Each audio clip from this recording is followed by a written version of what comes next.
So here's my train of thought. The power connector may be difficult for some people to solder because it's surface mount and because these pads require quite a bit of heat to get good solder fusion. So could I reflow this board just to add the power connector? And if I'm gonna run the board through a reflow oven cycle, could I go ahead and solder the rest of the through-hole connectors at the same time? Let's find out.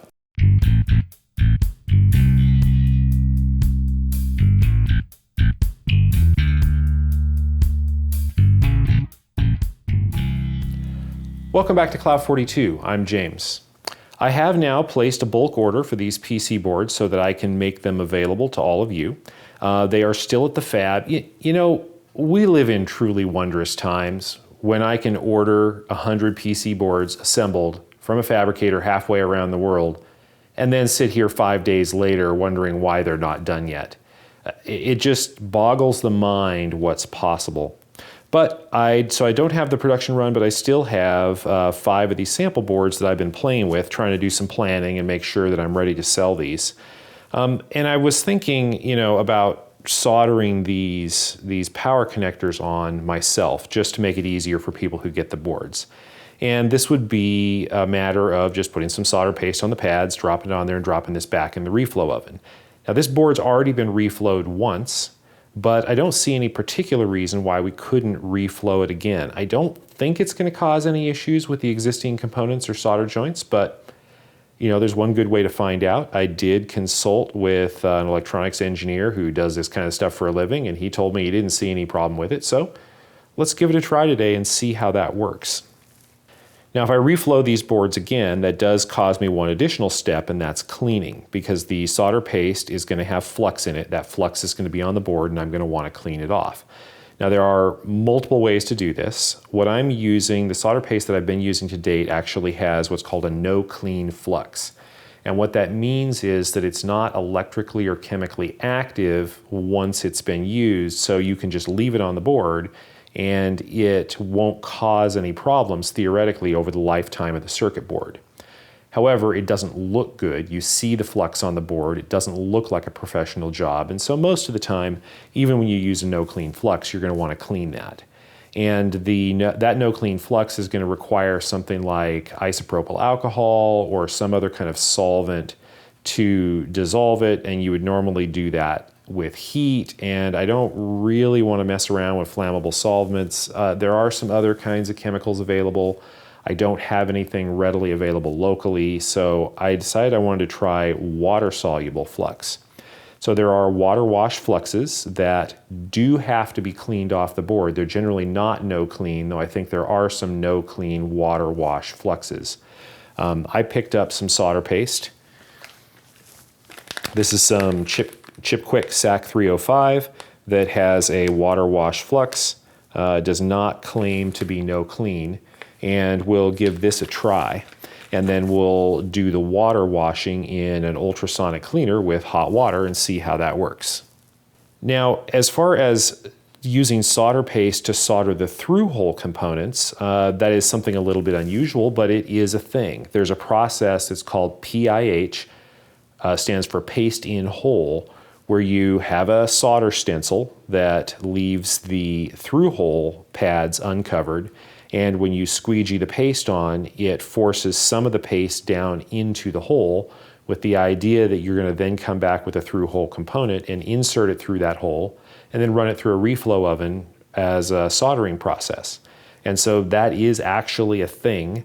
I did not get a solder stencil, partly because I've got parts already on the board here, and I didn't want to try to figure out how to cut a hole in the stencil or get the stencil down, and I figured it would be just as easy to get solder paste for the kind of production runs I'm doing that comes in a syringe, and I can just squeeze it on where I need it and how much I need it, at least until I figure out if this is something I actually want to try to do. One other thing to be concerned about if you're going to try to reflow solder through-hole components is whether those components are actually designed to take the temperatures of the lead-free reflow process. Now we know that the power connector can handle it because we've already soldered a few of these, and it's designed specifically for reflow soldering. But the rest of these are through-hole components that at best would be designed for wave soldering, where the solder is just applied to the bottom side of the board and the entire board isn't heated to the soldering temperatures. So especially with these Phoenix style connectors, I would be a little bit concerned about the heat sensitivity of this plastic. I did heat up a soldering iron to 260 degrees, which is the kind of max reflow temperature, and touched all of these parts. The headers, it didn't do anything. Of course, the power connector didn't do anything too. I did get a little deformation on the plastic of the pin header, and I was able to make some marks in the plastic of the Phoenix connector, but it's not clear to me if that's actually going to be a problem or not. So, like any good cooking show, I have one that I prepared earlier here in the oven. Now this is cooled. Well, actually it's still warm, but it's cooled enough to handle. So this is just one of the red PC boards, and I just stuck the components in it and ran it through the oven cycle so that we could see how they fared. No solder paste, no soldering. So this is the Phoenix connector, and it looks all right on the surface. If we compare it to a fresh one, you can see there is a color difference though. So the plastic, let me get this down here. So the plastic has definitely changed a little bit. This is the one that's been baked. This is the one that's not. And if I look at it very closely, I can see what looks like the plastic has, you know, on the very edges, sort of rounded over the edges and curled a little bit. If we put these side by side and look straight into them, they don't look too bad. I mean, the color's definitely changed, but see, is it still straight? Yeah, it's still pretty straight. I think I can detect that it's warped slightly. It's very hard to see that on camera. The real test is, how does it work with the mating connector? So this is the mating connector that goes into it. And that feels pretty good to me. It's a nice solid fit. It doesn't wiggle. The connectors are in there. I'm sure the metal of the connector, the pin, isn't damaged at all. Let's try it with the fresh one. Well, that feels to me almost exactly the same.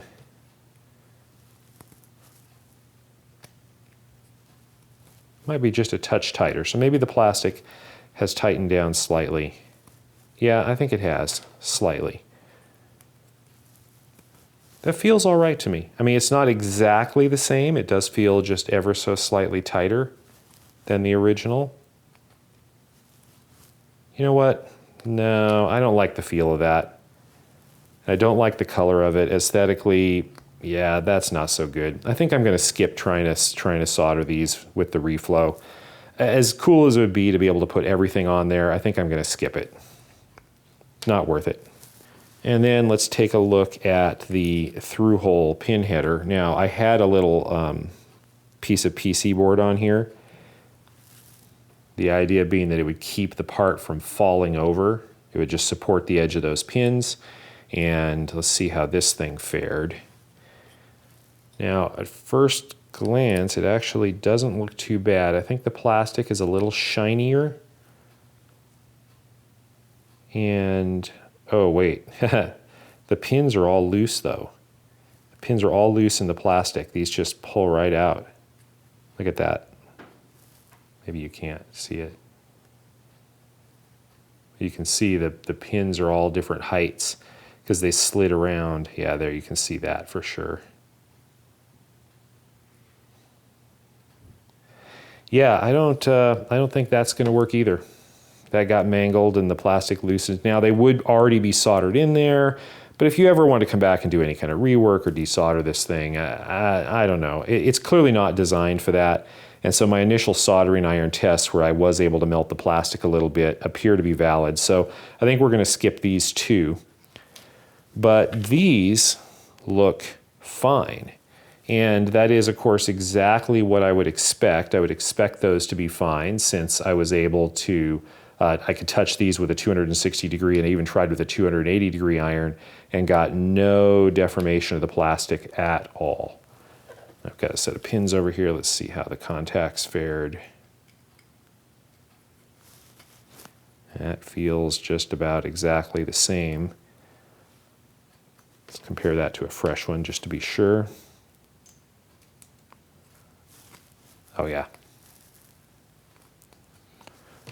Okay, so I think those are going to be fine. So we can give those a shot, and we definitely can solder this on, and that would leave just a few solder joints for the end user to actually solder on these boards, just the 5 of this header pin here and just the 6 of the larger Phoenix connector, which should be no problem at all. And honestly, the rest of this is probably no problem, but as long as I'm going to run it through the oven, let's give it a try and see how it works.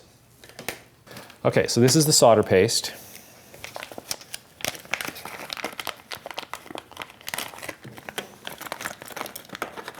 And this comes with a syringe with a couple of different tips. This is a Chip Quick branded SAC 305 solder, and the SAC 305 just means that it is mostly tin, but it's got 3% silver and 0.5% copper. And that's just the alloy. This is one of the most common alloys that's actually used. This one is actually a T4, which means it's a little bit finer solder balls than what I had in the T3 solder that I was using when I did the hand-placed reflow. And of course, it's a water wash. So the way this works is they come with a cap on the back, and then you have to place the plunger into the syringe. And this is the plunger, and then there's a little rubber tip.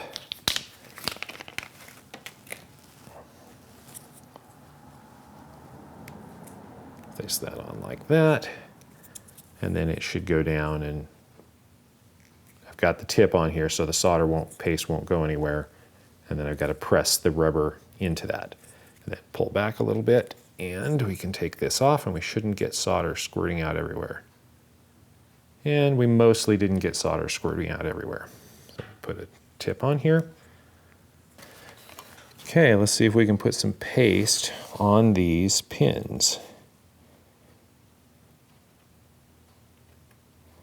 This is not going to be really neat and tidy, but it doesn't really matter because it should wet and pull into the joint.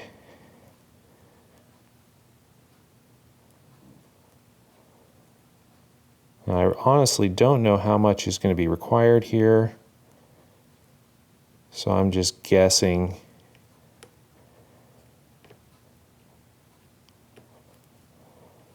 Based on how much solder wire I think I feed when I solder this by hand.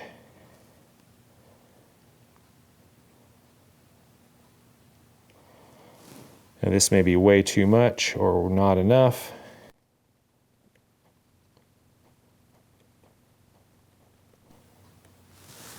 Now this is of course going everywhere, but it shouldn't be a big deal since we've got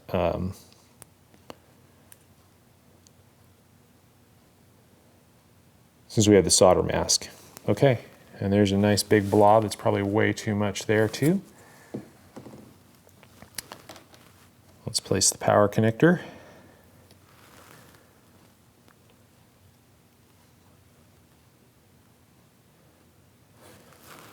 And that should be ready to go. Just kind of looking over it. And yeah, of course, there's solder everywhere and there's bridges in there, but I believe with the flux that should just pull down and we should be all right. Okay, I've got the board here on the tray ready to go into the oven. Let's see. How's that shot on the camera? Can you see that? I think you can see that. You can see that better than I can. Okay, let's run the reflow cycle.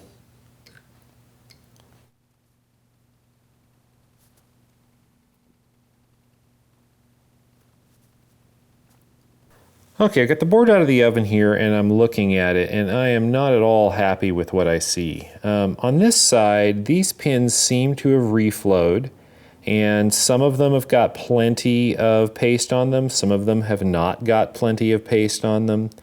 And yeah, I'm not happy with that. And over here, this is even worse.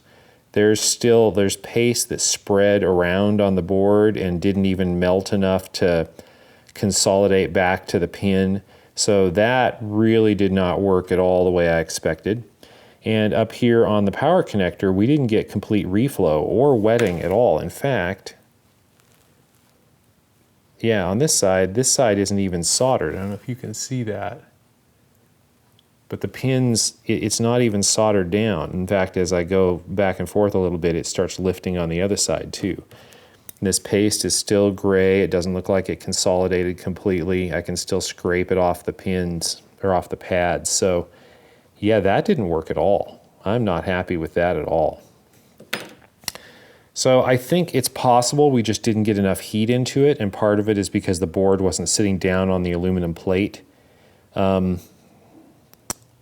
I think I'm going to try another one of these with just these pads so that I get the heat from the plate coming up through into the connector. Let me grab another board and try that. Okay, let me just put a little bit of paste on these pads.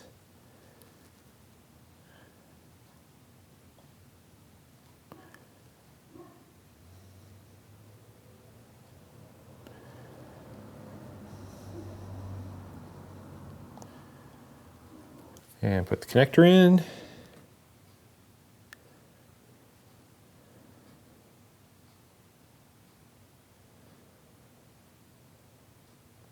And let's go ahead and just run that through the oven, a quick cycle, and see what happens.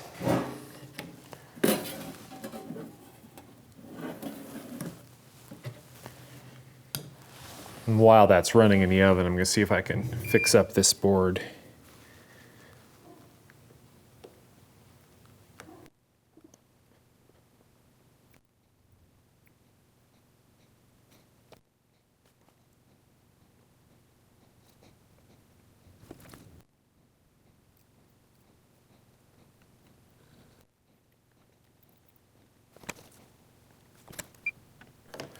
Okay, so I think I've got that one cleaned up all right. Got solder in on all the pins. It looks pretty good. There's a bit of cleanup that's going to be needed, and we'll try that part of the process next with the ultrasonic cleaner and see how that goes.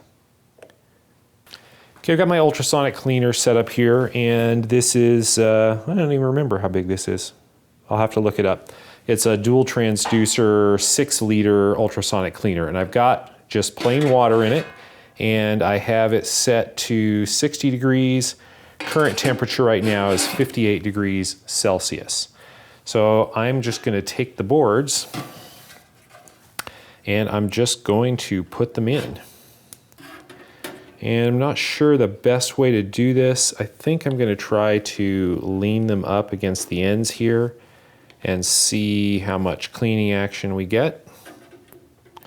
And we can adjust if it doesn't work the way we want. Ideally, I would have some kind of rack. Let me just turn on the ultrasound here, give it maybe a minute and just see what we get.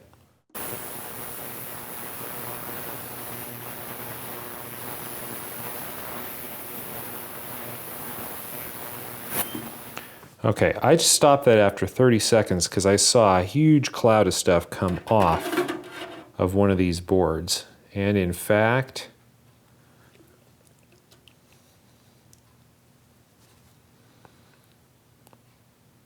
that looks almost perfectly clean after 30 seconds.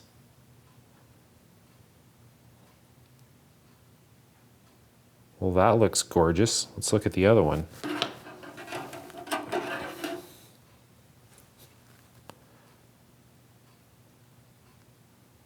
Wow.